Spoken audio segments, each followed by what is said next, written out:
ये अंधभक्त का परिभाषा क्या है सर, आपसे जानना चाहिए। अंधभक्त और पागल में बहुत अंतर नहीं होता है। राजा बाबू, कौन है राजा बाबू? अरे राजा बाबू पिक्चर देख लीजिए और देश के प्रधानमंत्री समझ में आ जाएंगे। अरे सर, बीजेपी वाले बोलते तो है विदेशों में नाम हो रहा है भारत का। अरे वाह, चाइना थर थर कांप रहा है, पाकिस्तान थर थर कांप रहा है। पार्लियामेंट में घुटने के बल बैठ जा रहे हैं राजा बाबू। चाइना का नाम नहीं ले सकते हैं। मोहन भागवत कह रहे हैं और एक धीरेन्द्र सस्त्रिया फ्रॉड है, चीटर, बाद में आसाराम में तब्दील हो जाएगा, उसका भी आजीवन सर, वो तो सनातन धर्म का ध्वज वाहक कहला रहे हैं सर। ध्वज वाहक, अरे हमको मिल जाए तो जूते जूते मारूंगा। काहे खुन्नस का है सर? सनातन धर्म का उसको मतलब नहीं, वो तो अपनी दुकानदारी चला रहा है। आसाराम भी सनातन धर्म की दुकानदारी चला रहे थे। राम रहीम, रामपाल। सर, सरकार अगर इतना विफल है तो फिर क्यों गुजरात में 156 सीट आ जाती है? लोग क्यों नहीं समझ रहे? अरे वाह वाह वाह वाह वाह, अरे मेरे मित्र बड़ा बढ़िया सवाल किया। मैं तो ढूंढ रहा था इस तरह का सवाल। चुनाव आयोग को उल्टा टांग करके पेट्रोल डाल दीजिए, अभी हकीकत सामने आ जाएगी। अच्छा, मोरबी कांड हो रहा है, किसानों का आंदोलन चल रहा है और आप सरकार बना रहे तो हो। हिमाचल में क्यों नहीं आई सर? एमसीडी में क्यों नहीं आई? भाई साहब, अगर पूरा इकट्ठा निकाल लेंगे क्रीम तो इनके ऊपर थूक देगा चुनाव आयोग को, पब्लिक जूते जूते मार के। षड्यंत्र है। और आपको बताऊं, भाजपा के और आरएसएस वाले, मैं आपको दावेगा, अभी हमसे आप उम्र में छोटे हैं, 10-5 साल में देखिएगा ये अपनी आइडेंटिफाई छुपा करके घूमते ना मिले तो जो नहीं सो।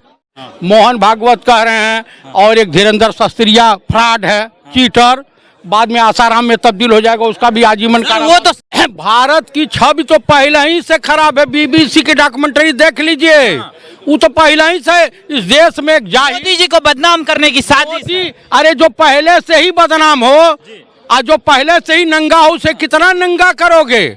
अंधभक्तों को पढ़े लिखे विद्वान नहीं दिखाई देते हैं तो यही दशा होगी ना। हिंडनबर्ग अगर भारत के होते तो रासुका, देशद्रोह सब मुकदमा लग करके अंदर हो गए होते। सर, देश की LIC डूब जाए, बैंक डूब जाए, लेकिन अडानी अंबानी सही सलामत रहने चाहिए। दुनिया जाए भाड़ में हमें क्या पड़ी।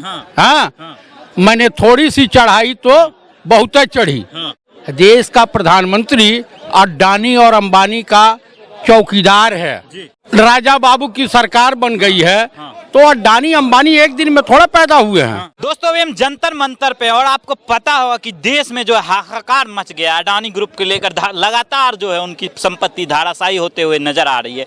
30वें नंबर से 5वें नंबर पे, 5वें, 7वें, 7वें से 11वें और अभी 22वें नंबर तक पहुंच चुकी है। और आगे क्या कुछ होगा वो आज के शाम को पता चलेगा, मार्केट बंद होने के बाद। उसी पॉइंट पे बात करने के लिए हमारे साथ एक शख्स है कांग्रेस से। उससे पहले नमस्कार, मैं आकाश कुमार। क्या कहिएगा सर, इस तरह से जो है जो हमारे देश के अडानी ग्रुप जो है लगातार धाराशायी होते हुए नजर आ रही है, क्या कहिएगा? महिमा घटी भारत देश की कि देश में RSS और मानसिकता वाली राजा बाबू की सरकार बन गई है तो अडानी अंबानी एक दिन में थोड़ा पैदा हुए हैं। जब ये मुख्यमंत्री थे तो गुजरात का जो भी था काम इनको देने लगे। उसके बाद जो है प्रधानमंत्री के जब लाइन में इनको नहीं लाइन दे रहे थे तो इन्होंने अडानी अंबानी से मिलके कहा कि हम फंडिंग रोक देंगे, तो इनको प्रधानमंत्री बनवाया गया। तो भैया, देश का प्रधानमंत्री अडानी और अंबानी का चौकीदार है, उनकी रखवाली कर रहे हैं। देश, वो कहावत है ना, गाना चला था, दुनिया जाए भाड़ में हमें क्या पड़ी। हाँ, मैंने थोड़ी सी चढ़ाई तो बहुत चढ़ी। तो ये इस देश की LIC डूब जाए, बैंक डूब जाए, लेकिन अडानी अंबानी सही सलामत रहने चाहिए। आज हिंडनबर्ग का नाम है उनका, हिंडनबर्ग अगर भारत के होते तो रासुका, देशद्रोह सब मुकदमा लग करके अंदर हो गए होते। सर, अडानी जी का कहना ये भारत पे निशाना है। भारत, अडानी भारत हैं। नहीं, आज अडानी भारत हैं। कहीं ना कहीं भारत के छवि को खराब किया जा रहा है सर। भारत की छवि तो पहले ही से खराब है। बीबीसी की डॉक्यूमेंट्री देख लीजिए, वो तो पहले ही से इस देश में एक मोदी जी को बदनाम करने की साजिश। अरे जो पहले से ही बदनाम हो और जो पहले से ही नंगा हो, उसे कितना नंगा करोगे? बीजेपी वाले बोलते तो हैं ऐसा प्रधानमंत्री 70 साल में नहीं मिला, सशक्त प्रधानमंत्री। ना ना ना ना ना ना ना, प्रचार मंत्री भी पहली बार भारत का गया था अमेरिका डोनाल्ड ट्रंप का प्रचार करने, और वहाँ का जब स्पीकर मंच से कहा कि ये मिस्टर नरेंद्र दामोदर दास मोदी पंडित नेहरू और गांधी के देश के प्रधानमंत्री हैं, इनके मुंह काली पूछ गया था, मुंह लटका लिए थे। सर आपको गर्व नहीं होता आपके देश के लोग ऊंचे पायदान पे नजर आए, अमीरों में तीसरे 5वें नंबर पे आए, तो आपको गर्व नहीं होता इस बात से? अच्छा, वो मतलब गेहूं काट के किसान थे, बेच बाच करके पूरा किए थे। अरे आपका शोषण हुआ, मेरा शोषण हुआ, देश के LIC का शोषण हो रहा है, तमाम बैंकों का शोषण हो रहा है, आपको समझ नहीं आ रहा है? मतलब कि शोषण करके वो आगे जा रहे हैं क्या? भाई आप खुद देख लीजिए, जब देश का प्रधानमंत्री, वो कहावत है ना, सूरज की रोशनी में उल्लू को नहीं दिखाई देता है, तो उसमें सूरज का दोष नहीं है। जब लोगों को, अंधभक्तों को पढ़े लिखे विद्वान नहीं दिखाई देते हैं, तो यही दशा होगी ना। देखिए, अंधभक्त का परिभाषा क्या है सर, आपसे जानना चाहिए। अंधभक्त और पागल में बहुत अंतर नहीं होता है। जैसे कि आगे पीछे सोचेंगे नहीं, रोजगार है नहीं, भाजपा उस पे बयान नहीं देंगे।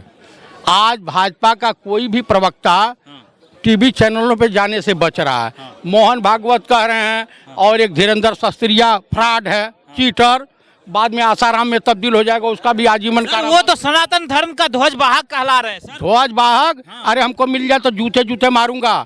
खुन्नस का है सर। सनातन धर्म का उसको मतलब नहीं, वो तो अपनी दुकानदारी चला रहा है। आसाराम भी सनातन धर्म की दुकानदारी चला रहे थे। राम रहीम, रामपाल, सर लाखों लोगों के दिल में बसते वो सर। कहीं कुछ नहीं, ये फ्रॉड कुछ दिन में इसकी जो हंडिया फूटेगी, जैसे अडानी की फूटी है ना, इसकी भी फूटेगी। रामदेव का शेयर भी, अडानी गिर रहा है तो सर देश का नुकसान हो रहा है कि नहीं हो रहा है? अडानी जो पहले ही गिरा हुआ है, कितना टोप टाप कर रखोगे? अरे भाई, कौन कौन रख रहा है टोप टाप करके? राजा बाबू। कौन है राजा बाबू? अरे राजा बाबू पिक्चर देख लीजिए और देश के प्रधानमंत्री समझ में आ जाएंगे। अरे सर बीजेपी वाले बोलते तो है विदेशों में नाम हो रहा है भारत का।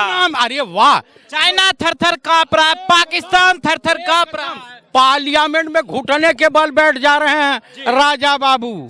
चाइना का नाम नहीं ले सकते हैं। JPC की मांग जो हुई है, हम कह रहे हैं कि JPC का चेयरमैन राहुल गांधी को बना करके जांच करवा लिया जाना। अबे दूध का दूध, पानी का पानी आ जाएगा। क्यों जांच नहीं कर रही है? इसलिए कि इनका अजीत डोभाल का, गौतम अडानी का, राजा बाबू का, मोहन भागवत का, मुकेश अंबानी का चाइना कनेक्शन सामने आ जाएगा। इन्हीं के जो है पार्टी का MP कहता है कि डोकलाम कब्जा हो गया, इन्हीं के पार्टी का। सर ये सरकार अगर इतना विफल है तो फिर क्यों गुजरात में 156 सीट आ जाती है? लोग क्यों नहीं समझ रहे? अरे वाह वाह वाह वाह वाह, अरे मेरे मित्र बड़ा बढ़िया सवाल किया। मैं तो ढूंढ रहा था इस तरह का सवाल। चुनाव आयोग को उल्टा टांग करके पेट्रोल डाल दीजिए, अभी हकीकत सामने आ जाएगी। अच्छा, मोरबी कांड हो रहा है, किसानों का आंदोलन चल रहा है, और आप सरकार बना रहे हो। तो हिमाचल में क्यों नहीं आई सर? MCD में क्यों नहीं आई? भाई साहब, अगर पूरा इकट्ठा निकाल लेंगे क्रीम, तो इनके ऊपर थूक देगा चुनाव आयोग को, पब्लिक जूते जूते मार के। षड्यंत्र है ये आपका। ये विदाउट षड्यंत्र हो ही नहीं सकता, विदाउट षड्यंत्र हो ही नहीं सकता। लोग, जनता क्यों नहीं समझ रही इस चीज को? जनता खूब समझ रही है। अब वह है कि जो श्रीलंका में हुआ, अफगानिस्तान तालिबान में हो रहा है, पाकिस्तान में हो रहा है, और सीरिया में हुआ, वही बाकी रह गया है। एक कहावत है, एक पंडित जी ज्योतिषी थे, ब्राह्मण थे, पंडित माने विद्वान होता है, तो जा रहे थे तो एक खोपड़ी किसी इंसान की पड़ी थी। पंडित और ब्राह्मण दोनों अलग चीज हुआ है ना? हाँ हाँ हाँ। तो वो ब्राह्मण देवता थे, जा रहे, ज्योतिष के जानकार थे, ज्योतिष शास्त्र के ज्ञाता थे। तो उसमें लिखा हुआ था खोपड़ी पर, जो भी भाषा हो, कि ऊसर मरण विदेश गमन ओहू पे कुछ और। इसका अर्थ क्या है? अब बता रहा हूँ। तो पंडित जी ले गए घर पे, रिसर्च करने लगे। भाई संडे में एक दिन समय मिलता था, और उसके बाद रिसर्च 3-4 संडे हुआ। पंडिताइन सोची कि अरे बाप रे बाप, ये कौन सौतन ला दिए हैं। आसाम को झोले में टांग करके खूंटी पे लटका देते थे। जब 6वें संडे ये कार्यक्रम हुआ, 5वें और 6वें में, तो 7वां जब संडे आने था, तो टांग के रखे थे पंडिताइन ने क्या किया, ओखल में डाल के लय मूसर लय मूसर लय मूसर कूट दिया। ये झोला उठा रहे हैं, कहा इसमें तो कुछ था। कहा उस सौतन जो थी, संडे को एक दिन आराम मिलता था, उस दिन हमारा आराम हराम हो जाता था। मैंने ओखल में डाल के खूब कूट दिया। कहा यही बाकी रह गया था। तो वो ये इस देश की जनता समझेगी तब जब सब कुछ लूट जाएगा। और आपको बताऊं, भाजपा के और आरएसएस वाले, मैं आपको दावेगा, अभी हमसे आप उम्र में छोटे हैं, 10-5 साल में देखिएगा ये अपनी आइडेंटिफाई छुपा करके घूमते ना मिले तो जो नहीं सो।